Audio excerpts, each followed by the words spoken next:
Nuove adesioni al partito di Forza Italia nella zona del Belice. A Montevago hanno aderito al partito i consiglieri comunali Silvia Campagnaro, Francesco Russo e l'assessore Carlo Pendola.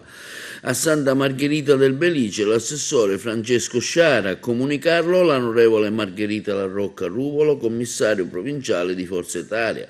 L'onorevole La Rocca Ruvolo si ritiene soddisfatta per le nuove adesioni avvenute a Montevago, a Santa Margherita Belice. Il partito, continua l'onorevole, comincia a strutturarsi anche in una parte della provincia dove a oggi non è abbastanza radicato.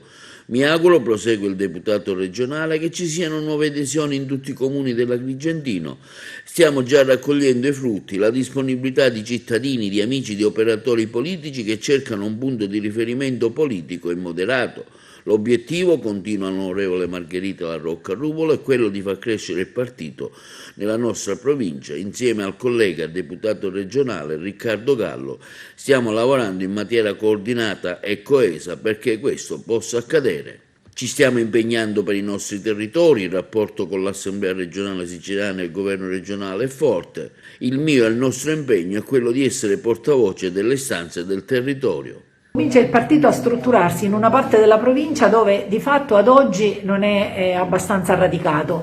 Esprimo soddisfazione ovviamente per l'adesione sia dei consiglieri comunali Russo e Campagnari e l'assessore Pendola, che sono di Montevago, e poi per l'assessore di Santa Margherita Francesco Sciara. Questo vuole essere intanto l'affermazione di Forza Italia in questa parte della provincia e l'inizio di un cammino che facciamo insieme da parecchio tempo. Oggi lo stiamo iniziando all'insegna di un partito che è il partito al quale ho aderito da qualche mese. Da qui mi auguro vengano fuori altre adesioni. Già stiamo raccogliendo la disponibilità di chi da operatore politico in questo territorio cerca un punto di riferimento. Noi ci siamo, stiamo lavorando per i nostri territori, il rapporto con l'Assemblea regionale siciliana e col governo regionale è forte, siamo qui proprio per essere portavoce di quelle che sono le esigenze dei cittadini. L'obiettivo certamente è quello di far crescere il partito nella nostra provincia.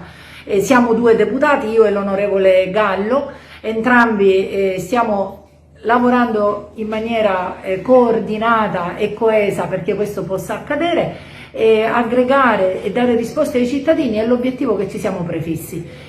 Quello di oggi, per quanto mi riguarda e per quanto riguarda questo territorio, è il primo punto fermo che mettiamo come Forza Italia nei comuni di Montevago e di Santa Margherita.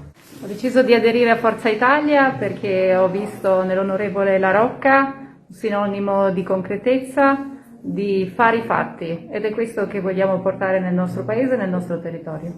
Il mio passaggio a Forza Italia ovviamente è perché con l'onorevole Margherita La Rocca Ruvolo abbiamo condiviso negli ultimi 3-4 anni un percorso politico. Mi lega un rapporto di amicizia e anche di condivisione degli ideali politici dell'area moderata